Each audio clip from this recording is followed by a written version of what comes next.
La chaîne YouTube, le compte, c'est Corentin DC. Corentin DC, tout attaché. Donc éventuellement, vous allez pouvoir la retrouver sur le compte de Corentin et ça vous permettra de retrouver un petit peu tous ces podcasts. Le but, c'est vraiment qu'on amène les gens sur la réflexion. En fait, si vous avez vu ma dernière vidéo sur laquelle je parle un petit peu du fitness, alors c'est bien, mais il y a Ouais, une on grosse peut en parler vague, d'ailleurs. il y a une grosse vague de fitness cool, fitness fun, mais nous on essaie d'amener un petit peu de réflexion autour de ça. Alors, tac, je vois qu'il y a une question de Youssouf Elbak, l'intérêt de développer sa force. On va y venir.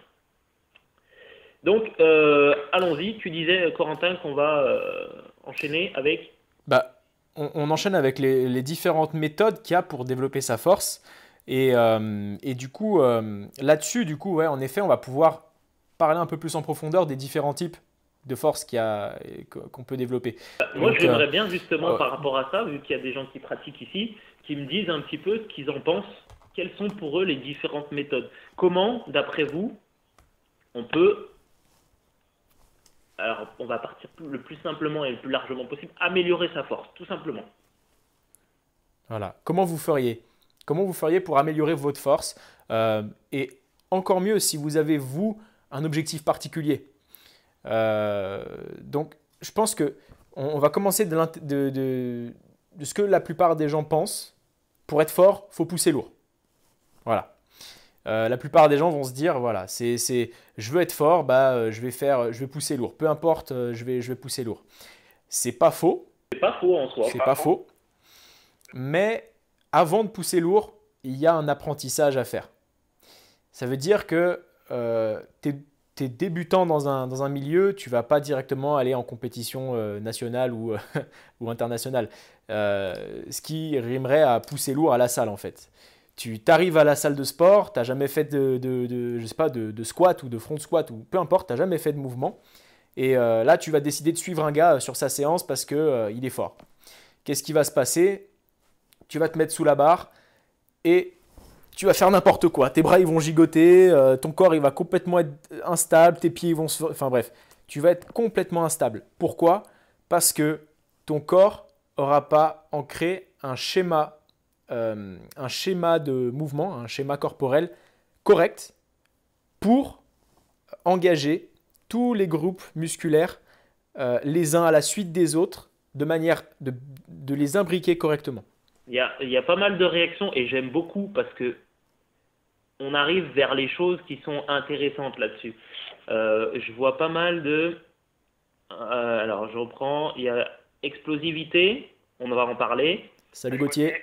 Travaille sa force sur des entraînements avec des charges 1 RM max ou bien bosser la technique du mouvement avec de l'explosivité pour améliorer ça. Donc l'explosivité revient deux fois, hein. Travail, Ouais, répétition et vitesse, charge. explosivité. La charge revient aussi deux fois.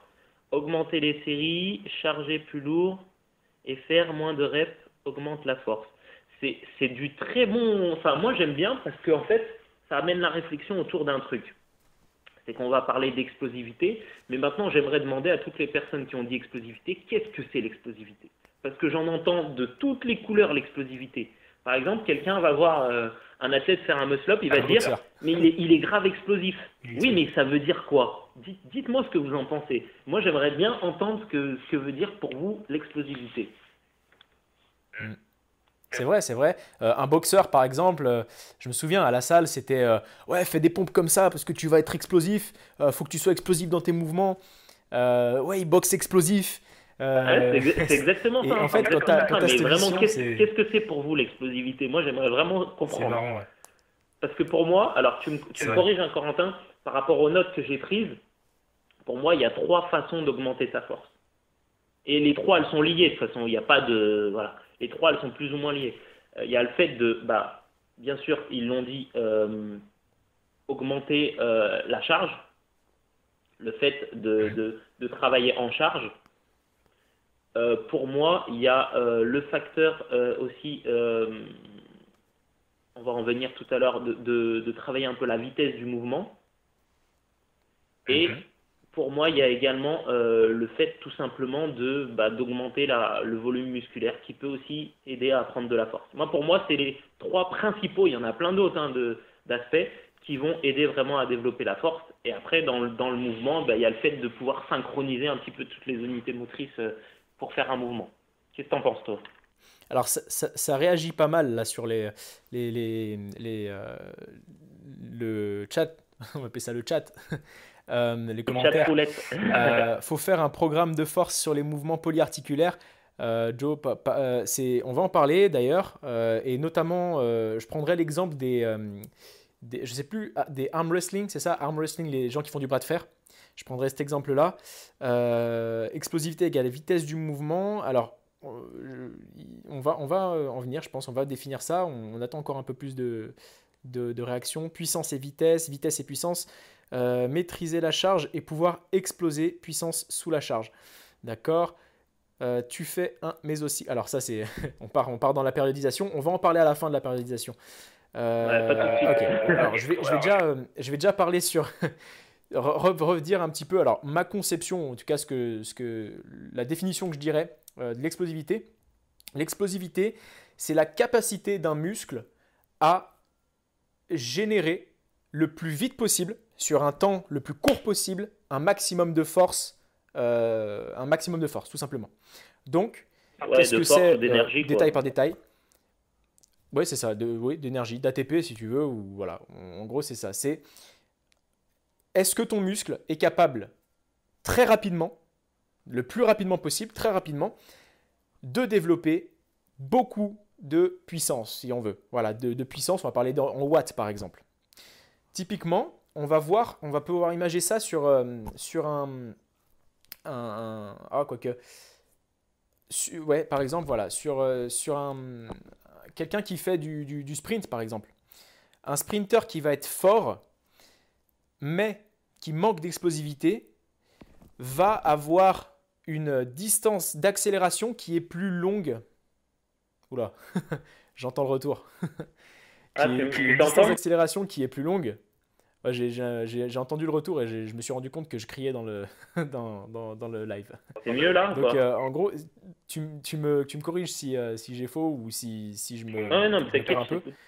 Mais je dirais que voilà, un sprinter qui est fort et un sprinter qui est explosif vont avoir une manière d'accélérer qui est différente.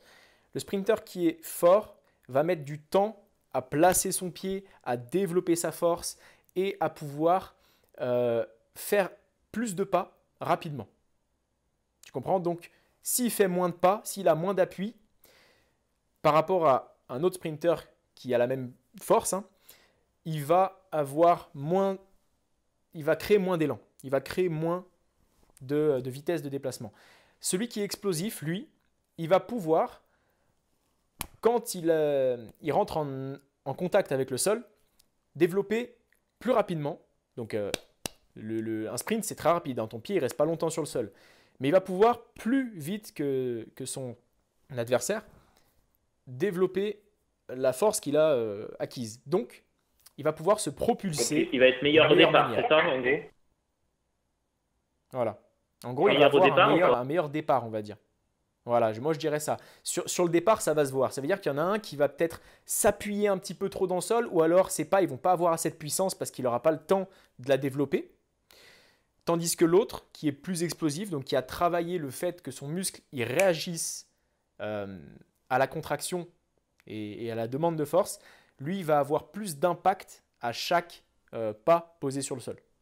Moi je le traduirais comme ça. Est-ce que ça te semble Ça me paraît, logique et non, ça me correct? paraît logique le fait de, pour moi, c'est la même définition de l'explosivité, c'est en moins de temps possible, hop, développer un maximum d'énergie, voilà, de force en le moins de temps possible. C'est ça. Ça me paraît logique.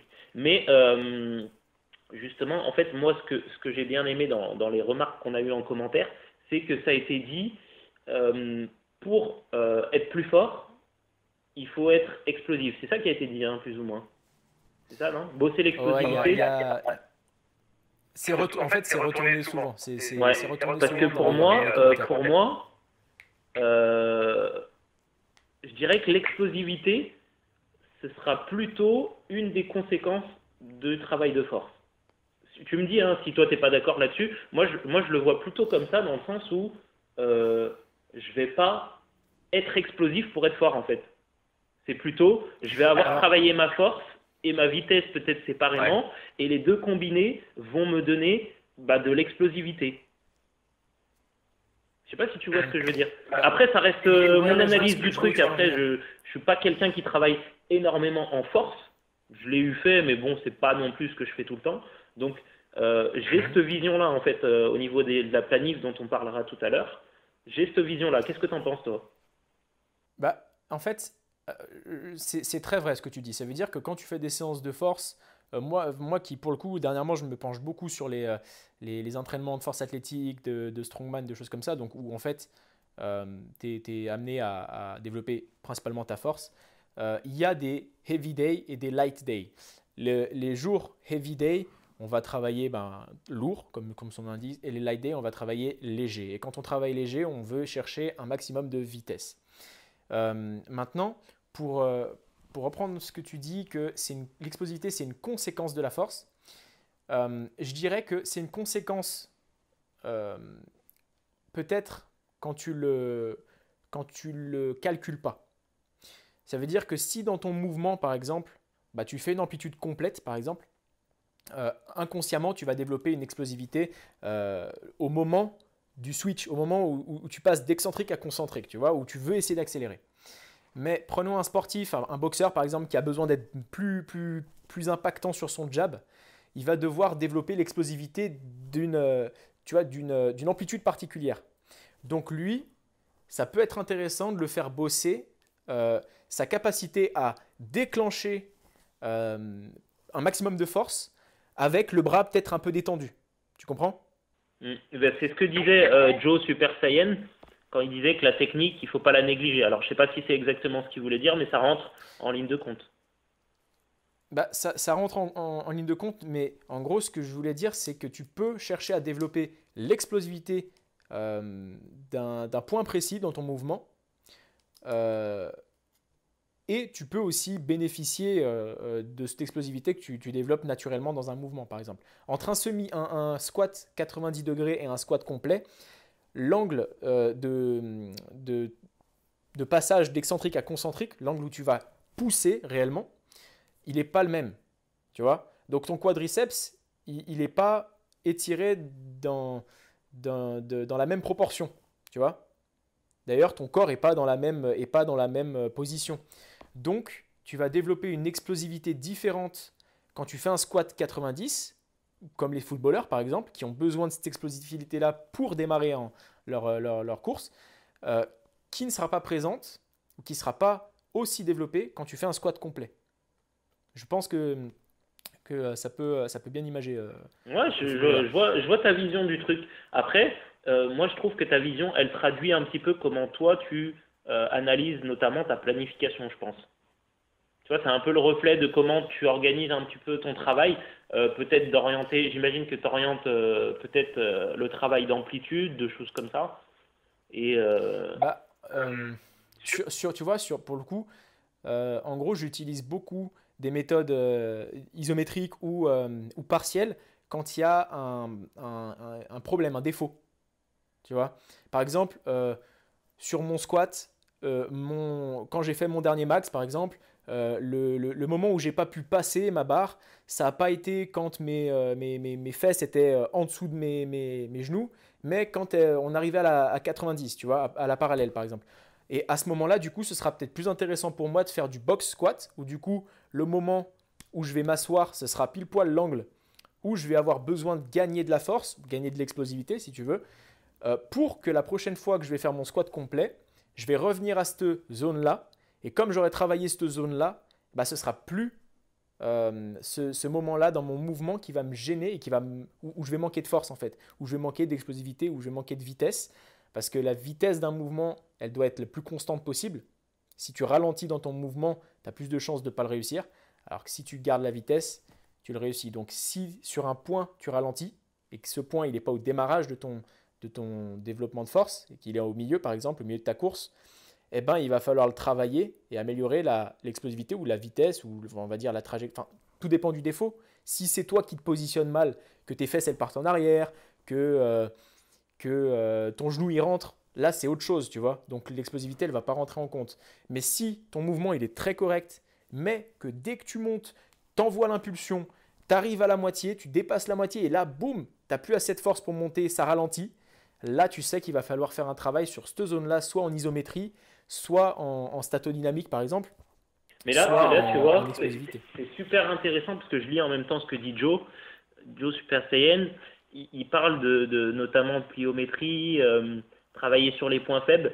Là, par contre, j'ai l'impression que ça s'oriente beaucoup sur un travail d'un athlète, par exemple. Moi, j'aimerais savoir peut-être, voilà, au moins d'une personne, on va dire, confirmée. Là où ça peut être intéressant, notamment de débattre, et tu me dis là-dessus si tu es d'accord, c'est peut-être voir, parce qu'on a dit que tout à l'heure c'était un petit peu pour tout le monde, monsieur tout le monde, comment il pourrait justement travailler sa force.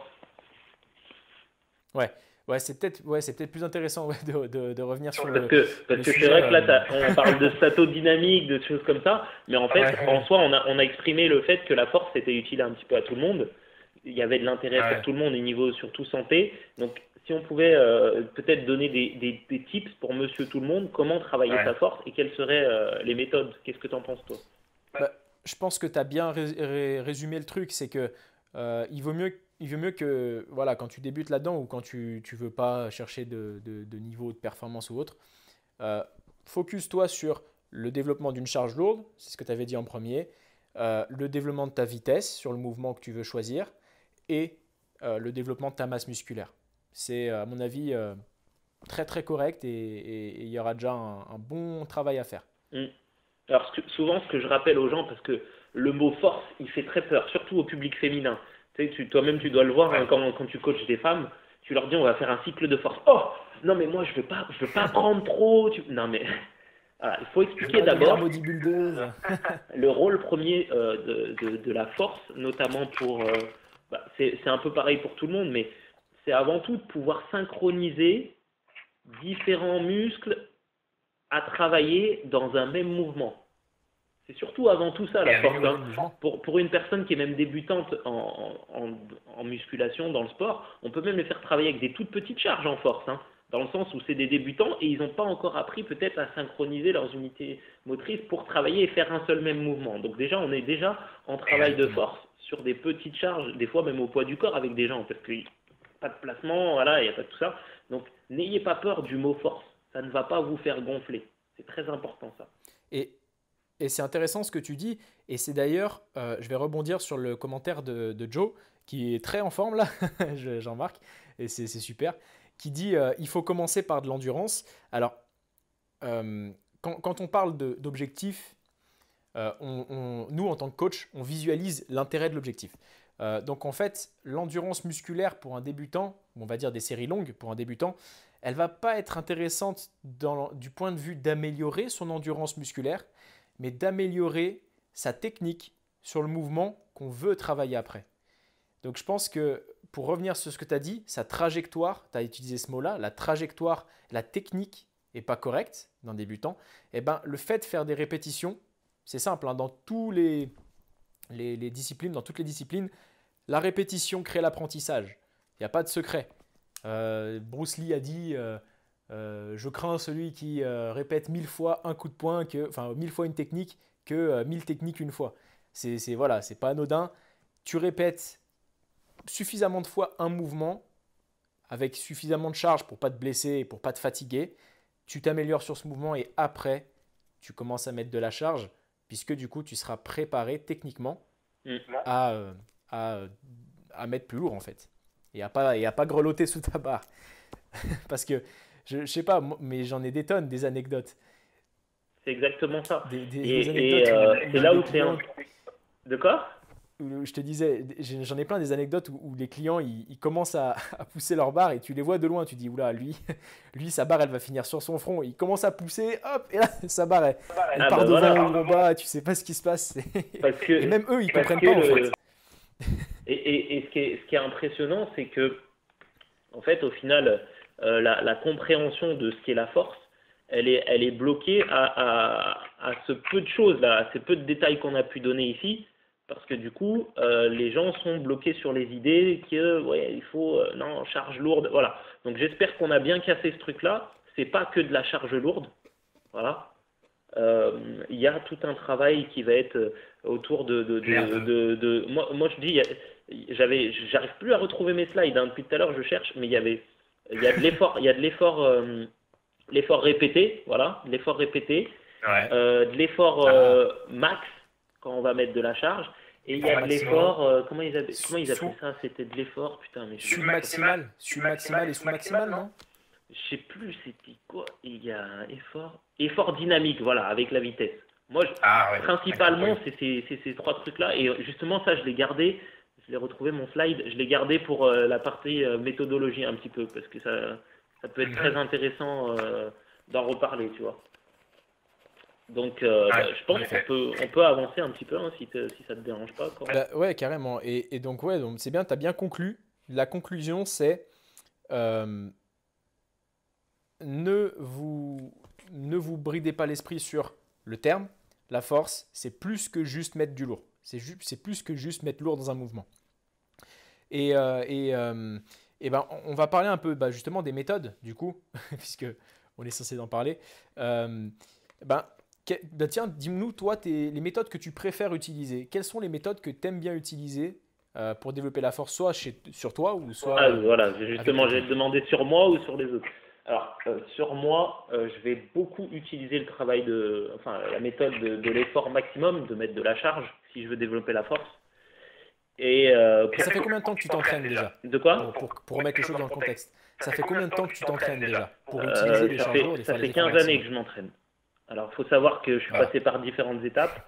J'ai commencé quand j'avais 15 ans, donc j'ai commencé avec les entraînements vraiment basiques, tu vois, à la maison, poids du corps, ces choses-là. Toutes les méthodes qu'on entend et toutes, on va dire, toutes les connaissances que j'ai actuellement, je les avais pas avant. Donc, on va dire qu'il y a facilement 5 6 années où j'ai fait du test. Voilà, j'ai testé, j'ai pioché à droite, à gauche, en prenant des vérités dites et des vérités vraies.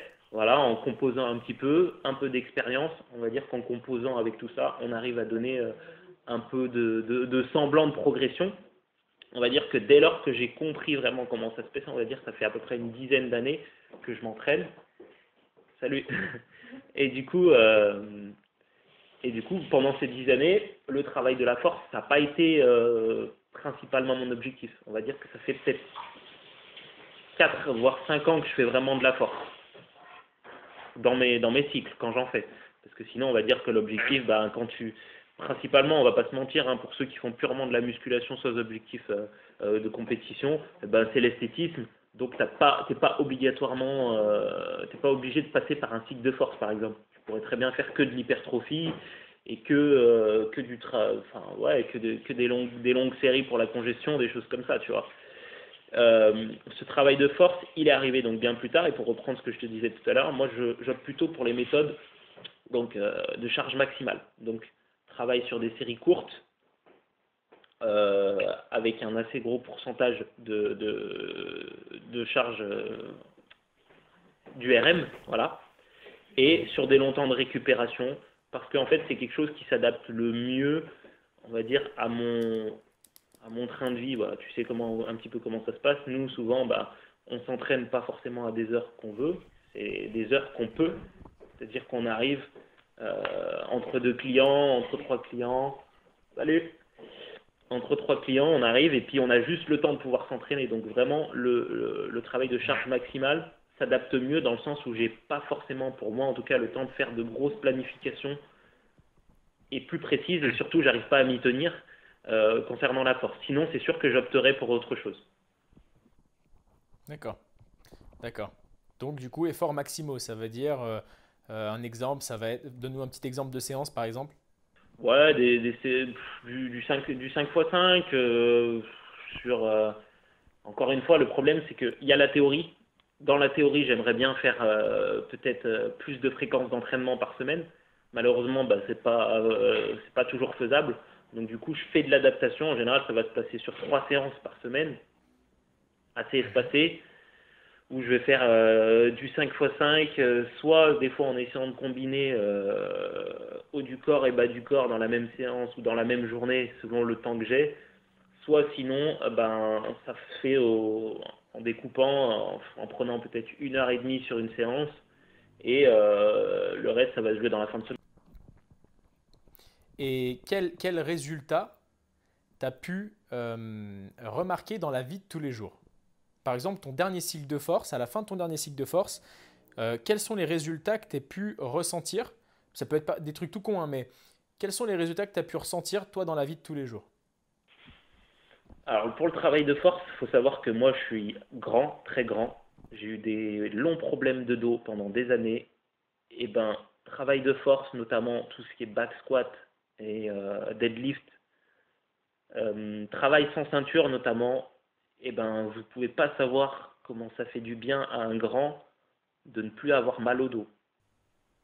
Parce qu'en plus, moi j'ai des très longs segments, donc on va dire que je vais faire une élévation, une flexion au niveau des hanches très vite, et ben, il va avoir de la tension au niveau de la colonne, au niveau des fléchisseurs de hanches, etc. Donc il faut savoir que sur les grands, notamment s'il y a des grands qui voient ce live aujourd'hui ou plus tard, le dos, c'est une galère, c'est une grande galère. Donc le fait de travailler en force, c'est un énorme soutien.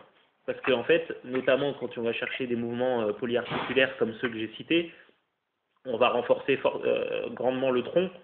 Et bah, les bénéfices, c'est que bah, tu as moins mal au dos quand tu conduis, quand tu vas porter des charges, quand tu vas te baisser, quand tu vas être assis. Voilà, toutes ces choses-là, c'est surtout, on va dire que moins de douleur. J'ai moins l'impression de porter mon corps et de subir mon corps. D'accord. C'est intéressant ce qu'il dit, hein. Et c'est très vrai, c'est très vrai. Euh, ouais, c'est ça, ouais, c'est ça. Les muscles spinaux, etc. Ouais, c'est ça. Euh, et ben, ce qu'il faut retenir en gros, c'est que voilà, déjà il faut un temps d'adaptation. Faut commencer, comme il a dit, hein, poids de corps, des choses comme ça. Ça a déjà permis à son corps, sa musculature de se préparer en fait à la suite. Ses articulations, ses tendons. Donc arriver à ce stade-là, oui, pour dépasser certains paliers, pour avancer, il va utiliser des méthodes un peu plus avancées. Et encore, efforts maximaux, les répétitions les plus courtes que tu as fait, en général, c'est quoi? C'est plus du 5, du 3, du 1? Honnêtement, du 3RM. Du 3RM. Ouais. Sinon, voilà, pour savoir où t'en es, tu fais toujours ta petite séance, on va dire, où tu fais tes RM pour voir sur un RM ce que Oui. tu fais, mais j'en fais très rarement, dans le sens où c'est même pas que j'aime pas ou quoi que ce soit, c'est juste que moi, encore une fois, mon métier sera toujours prioritaire par rapport à mon entraînement. C'est-à-dire que si demain je suis blessé, je gagne pas d'argent. Je peux pas aller au bureau. Tu vois ce que je veux dire? Je peux pas aller au bureau, hey, patron, j'ai plus d'épaule, j'ai plus de machin. Moi, mon métier, il en dépend. Donc, tant que j'ai pas une carrière, on va dire, de professionnel, machin, je m'amuse pas à faire très souvent des 1RM. Tout simplement parce que j'ai énormément de moments de fatigue et que la fatigue entraîne forcément beaucoup plus de risques de blessure. Donc je ne prendrai jamais ce risque-là. Donc ça peut arriver que je fais des 1RM, mais ça reste vraiment occasionnel dans le sens où c'est pas ma priorité. Ouais. Il y a le tout en fait derrière, la récupération qui va avec, etc. C'est pour ça Je vois ce que que tu veux j'en dire. Et profite ça, pour faire c'est. une petite parenthèse là-dessus. Il faut que votre entraînement il soit adapté à ce que vous voulez faire. Je vous renvoie au premier podcast qu'on a fait ensemble avec Corentin où on vous disait l'objectif. Encore une fois, vous allez voir un mec qui va pousser, je sais pas moi, 200 au développé couché. Si vous n'avez pas d'objectif là-dessus et si vous avez peut-être un métier dans le bâtiment ou quoi que ce soit, ne vous amusez pas à trop jouer avec ça parce que vous, pendant que lui, ben, il sera peut-être blessé, mais il sera payé par la fédération d'haltérophilie, etc. Vous allez être blessé, vous n'allez pas pouvoir travailler. Enfin, voilà. Mettez des objectifs quand même en relation avec ce que vous faites au quotidien, quoi. C'est vrai. C'est très vrai. Voilà, il y a le risque et bénéfice. Il y a le ratio risque-bénéfice. Faut analyser en fait. Et notamment, les coachs font ce bilan-là, justement. Bah écoute, tu vois, c'est marrant que tu. Enfin, c'est marrant. C'est intéressant que tu dises ça parce que Bah moi j'aimerais bien du coup aussi moi, savoir peut-être toi ta méthode. bah, justement, euh, je fais le même travail que toi, donc je connais aussi les problématiques du travail et du temps qu'on peut mettre à disposition là-dessus. Et alors, moi, je me considère aujourd'hui, j'ai vraiment l'impression que je suis hyper actif. Ça veut dire que 2 entraînements par jour, ça me va très très bien, tu vois. Donc, j'aime bien. En plus, ça va bien dans le profil d'entraînement que j'utilise. J'utilise souvent des méthodes qui vont tromper le système nerveux ou potentialiser le système nerveux. Attends, il y a Joe qui nous dit Typiquement salut. Merci pour ta participation, Joe. C'était bien cool de t'avoir. Ouais, Et n'hésite merci. surtout pas à revenir sur les prochains contrats, en tout cas. T'es le bienvenu, comme tout Grave. le monde, hein, d'ailleurs. À plus. Ouais, merci à toi. Ciao. Donc, ouais, en gros, je disais, voilà, toutes les méthodes qui potentialisent, on va dire, le système nerveux. Et pour le coup, ça va dans des répétitions assez peu nombreuses. Ça fait peut-être quoi, 2 ans que je commence à vraiment m'entraîner dans des 2, 3 répétitions. Et j'apprécie vraiment. Rajouter du tempo à la limite sur 2, 3 répétitions, mais mettre très lourd, c'est vraiment quelque chose que j'aime bien. J'aime bien cette sensation voilà, de charge en fait. Mais toujours dans l'idée où on contrôle le mouvement. Donc j'utilise souvent des systèmes par vague. Euh, Par exemple 6, 4, 2. Donc tu fais une première série de 6 répétitions, tu récupères, tu fais une deuxième série de 4 répétitions, tu vas mettre plus lourd, tu récupères une dernière série de 2 répétitions. Et cette série de 2 répétitions ne doit pas être dure, mais elle va te potentialiser, elle va te préparer, elle va faire, par exemple, tu prends un back squat, bah voilà, tu vas faire 140, 6 répétitions, 150, 4 répétitions, 160, 2 répétitions.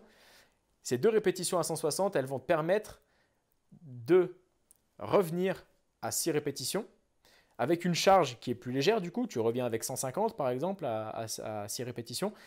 Mais ton système nerveux en fait aura, bah, tu sais hein, de quoi je parle, mais le système nerveux va venir se préparer à une charge progressivement plus lourde. Donc quand tu lui remets une charge qui pour lui semble légère, eh ben, il va y avoir cette capacité de pouvoir réaliser ta série, pas facilement, mais avec une sensation où tu peux accélérer, où tu maîtrises ton mouvement correctement. Chose que tu ne retrouves pas forcément quand tu répètes tes efforts. Sur un 5x5 par exemple, quand tu arrives en fin de cycle et que tu es dans tes charges presque maximales, quand tu arrives à la deuxième, troisième série, tu sens la fatigue qui est accumulée, tu sens qu'en fait ton muscle il est vraiment atteint, tu vois. Et ça, c'est une sensation voilà, que j'aime bien, mais dans le développement de la force, je préfère ouais, des méthodes où on va par vague là-dessus. Tu travailles Et plutôt ces avec ton méthodes-là, système nerveux, toi, en fait. ouais, c'est ça. Mais alors, le matin, ouais. Ça veut dire que quand je me fais un entraînement comme ça, en général, je me choisis un gros mouvement et un exercice d'assistance. Prenons le back squat, je vais me faire bah, ma séance en back squat là-dessus. Et à côté, je vais me faire un peu de ischio-jambier. Voilà. Je vais récupérer le long de ma journée, le long de mon coaching, etc. Et en fin de journée ou milieu d'après-midi, tout dépend du moment que j'ai, je vais remettre une séance où là, je vais choisir des intensités peut-être plus basses, ou en tout cas des répétitions plus nombreuses, on va dire, parce que l'effet de m'être entraîné lourd le matin va me permettre, et d'avoir récupéré surtout, va me permettre l'après-midi ou le soir de pouvoir réattaquer un entraînement avec la sensation d'être, pas frais, mais d'être, bah, la sensation d'être un premier exercice, tu vois. Donc ça me permet de pouvoir mettre... ouais, dis-moi. Il y a une question qui me vient à l'esprit et je pense que certains vont se la poser parce qu'on parle souvent lorsque tu as 2 entraînements dans une journée. Alors ça, c'est plus pour les personnes qui ont un objectif d'être hypertrophiées. La recharge en prot, est-ce que tu l'as fait entre tes 2 entraînements? Ouais. Alors, tout de suite après mon premier entraînement, je vais avoir protéines, glucides, lipides. J'ai tout ça. D'accord. Tu Tout vois, de c'est pour suite ça que je dis après, vraiment voilà, le c'est matin. la petite fenêtre. Ouais, tout de Ok. suite. Voilà, ouais. Mais en fait, c'est pas une question de fenêtre, c'est vraiment enfin, c'est vraiment de te dire optimiser le temps que tu as de récupérer entre le premier et le deuxième enfin, voilà, plus tu vas manger tôt, plus tu vas laisser le temps à ton corps de digérer ça, de récupérer un petit peu, d'utiliser tout ce que tu lui as donné. Et par contre, ouais, pendant la journée, je bouffe, hein. Je bouffe, voilà, et je me prive, enfin, je me prive pas. T'as pas intérêt à te priver, quoi. Coup, Mais j'avais cette petite question parce que on va dire que cette histoire de fenêtre après laquelle tu dois directement prendre donc ton apport en protéines notamment faire ta petite recharge aussi en glucides, elle avait été démentie dans le cas où tu t'entraînais qu'une fois par jour. Exactement. Voilà, mais Exactement. justement, moi j'avais du coup potassé un petit peu le truc. Lorsque tu enchaînes 2 entraînements par jour, par contre, il faut que sur ton deuxième Elle entraînement, est tu aies intéressante. suffisamment de recharge, quoi. Il faut que tu aies suffisamment de glucides, en fait. Et l'intérêt, c'est aussi de réparer un petit peu. Enfin, dans un entraînement de force, hormis si tu fais de l'excentrique pur, mais bon, si tu fais de l'excentrique pur sur une seule répétition, ça va plus être des adaptations nerveuses que musculaires. Donc encore une fois, l'objectif le matin, pour moi, il va vraiment être plus d'être dans un entraînement nerveux, dans un entraînement voilà où je peux je peux évacuer quoi, évacuer le trop plein. Et là, oui, si tu fais un premier entraînement dans un but hypertrophique, là, ouais, derrière, tu as intérêt à avoir suffisamment de nutriments et des protéines, des glucides et des lipides pour permettre d'assimiler le tout. Mais ça, c'est pas forcément ce que je préfère. L'hypertrophie, c'est pas trop mon délire. Franchement, je supporte pas les séries longues. J'en fais de temps en temps. Et pour moi, une série longue, ça va être une série de 10 répétitions. Quand je suis dans du 10-12, je te jure, je déprime. Je reste plus de 2 semaines là-dedans, je déprime. Bah, Mais tu il faut vois, le faire de temps ça en temps. passe par des phases. Moi, j'ai eu une période où j'ai beaucoup détesté les séries longues. Et en fait, on va dire, ça fait peut-être 2 ans là, où niveau sensation et motivation, c'est quelque chose, c'est plus ce qui me correspond comme en termes d'entraînement. Alors après, c'est sûr que les séries longues, tu finis crevé beaucoup plus longtemps, j'ai l'impression, Ouais. physiquement, parce que tu as l'envie de revenir, parce qu'on va dire nerveusement, voilà, t'es pas trop atteint. Tu veux revenir à l'entraînement, sauf que ton corps il suit beaucoup moins. Voilà. Alors peut-être c'est moi qui vieillis Ça, ça aussi, je sais dépend, pas, ouais. mais Et ça, tu vois, ça dépend si tu vas à l'échec ou pas. À une époque, je m'entraînais souvent à l'échec en série longue. Et putain, ouais, j'étais crevé. Et le jour où, en fait, j'ai commencé à garder justement sur le principe de répétition de réserve et en restant sur des séries longues, bah, t'es frustré parce qu'à la fin de ton entraînement, tu sais que tu peux encore pousser. T'es pas allé à l'échec. Mais par contre, au bout d'une semaine, quand tu reviens sur tes séances, déjà de un, tu exploses des scores et surtout, tu as une sensation physique d'être toujours en forme et d'avoir une bonne congestion. Mais voilà, encore une fois, c'est bien ajuster ton bah, en intensité et tout couplant ça. bien avec la récup, je pense que ça peut le faire. Mais je trouve les longues reps, moi en tout cas dans mon cas personnel, il me faudrait beaucoup plus de récupération que je ne prends pas forcément. Là par exemple, on est en confinement, les longues séries, je m'amuse. D'autant plus que j'ai moins de matériel, donc je m'éclate beaucoup plus parce que j'ai le repos qui va avec. Je sais qu'en période de déconfinement, bah là qui a commencé, ça va être moins marrant. Ça va pas être la même chose, ouais. Bah écoute, maintenant, on va peut-être parler justement des méthodes qu'on utilise avec nos clients, Ouais. Alors, avec nos sachant que le athlètes. live il risque de couper, je vous dirai quand j'aurai le décompte. Faudra Ah tout de oui, c'est suite, vrai. faudra attendre que je relance le live et faudra juste se reconnecter dessus. Hein, vous inquiétez pas là-dessus. En attendant, n'hésitez pas à nous poser vos questions ou à nous dire en fait les méthodes que vous utilisez. Alors, si vous avez un nom de méthode, n'hésitez pas justement à le dire, comme ça on pourra bah, nous l'expliquer et voir un petit peu si c'est la même vision qu'on a de vos méthodes. Donc méthode bulgare, méthode 5-3-1, voilà, bref, j'y viendrai après un petit peu, mais voilà. On t'écoute. Alors, attends, t'es là, coach? Ouais, ouais. J'ai un petit bug, je sais pas si c'est moi qui bug ou toi, mais j'étais en latence comme ça. Là. Ah, Je t'entends bien, mais genre moi je l'image, elle est moi, un je petit t'entends peu. aussi. Bref, bon. Donc là, tu me disais, la partie, on va parler peut-être de. C'est ce que tu appelais périodisation, programmation, c'est ça? Bah, je pensais parler de qu'est-ce que tu utilisais avec tes athlètes, tes clients. Ouais, avec mes clients. Alors, il faut savoir qu'au niveau de mes clients, euh, j'ai utilisé la force pour des cas très spécifiques. Alors, le premier cas spécifique pour lequel j'ai utilisé la force, il reste Il reste tout pile 2 minutes sur le live. Je le relance direct peut-être. Ça nous évitera Ouais, de couper. relance-le, ouais, on Ouais. va le relancer. Ouais. Allez, on relance. Odin, à tout de suite. Attends, on Allez, lit peut-être le truc d'Odin avant. à La tout de force, suite. tout dépend de tes objectifs. La prise de force pour un haltérophile et un body, cela n'a rien à voir. Eh ben, on en parle juste après.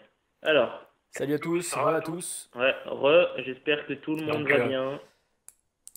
ouais, donc là, on allait commencer le sujet, pour ceux qui nous rejoignent, on allait commencer à discuter justement des méthodes qu'on utilisait, ou en tout cas, en fait, qu'est-ce qu'on conseillait, nous, dans un objectif du développement de la force. Et donc, du coup, on était sur la question de Odin qui nous disait, alors c'était pas une question, je crois que c'était une affirmation, qui disait qu'il y avait différentes forces. Donc, la force de l'haltérophile et du bodybuilder n'était pas pareil, c'est ça? Confirme-nous. Ouais, tout dépendait de l'objectif. Qu'un haltérophile et un bodybuilder ne s'entraîneraient pas pareil dans un objectif de force. Alors, je sais pas si j'ai vu, il a mis re tout le monde, mais est-ce qu'il a bien entendu? Qui est toujours là, Odin.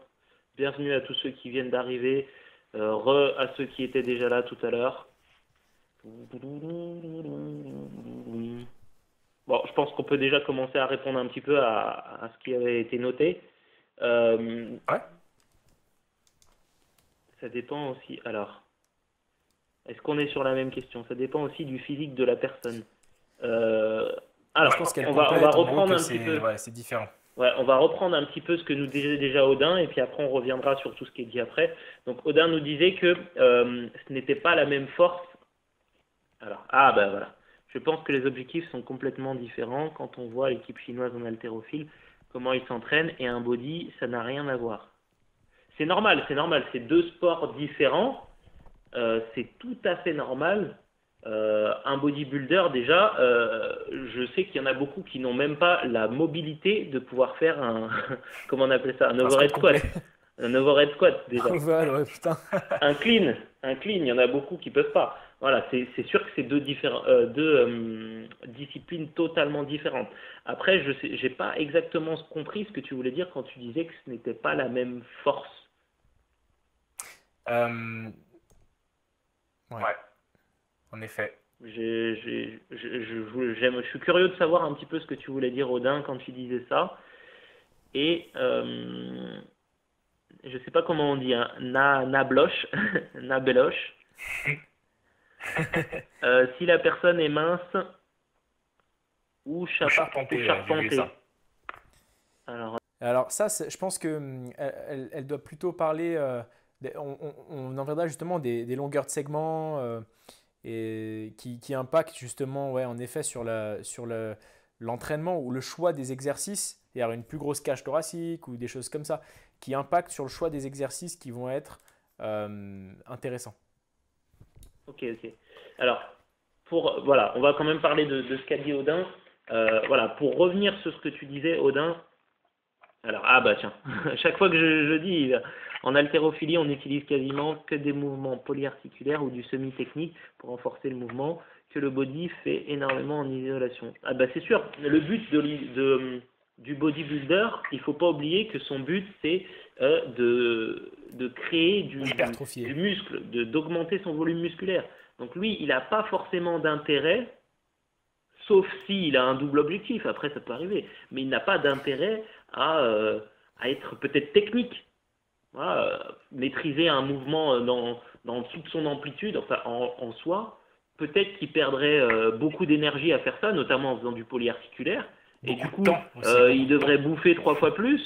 Donc autant aller à l'isolation, si l'isolation est bien efficace, il n'a pas d'intérêt à faire de mouvements polyarticulaires qui ne lui serviraient pas. Alors après, on va dire que mais si, ils font du développé couché, oui, mais après ça c'est le mouvement.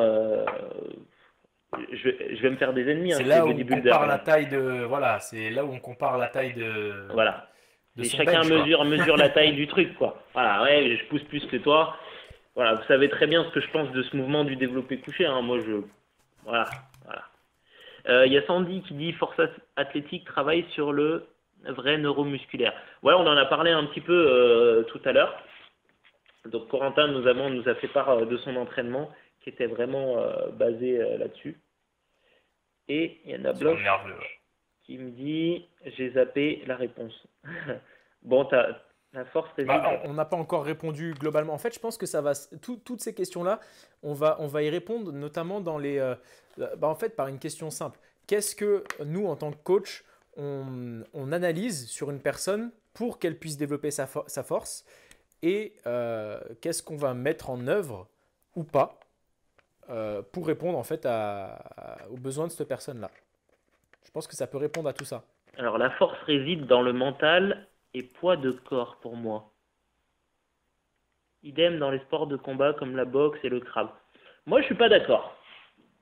Moi, je suis pas d'accord. Il y a beaucoup de gens qui sont très forts physiquement, et ils ont une force incroyable et ils ont des capacités physiques incroyables.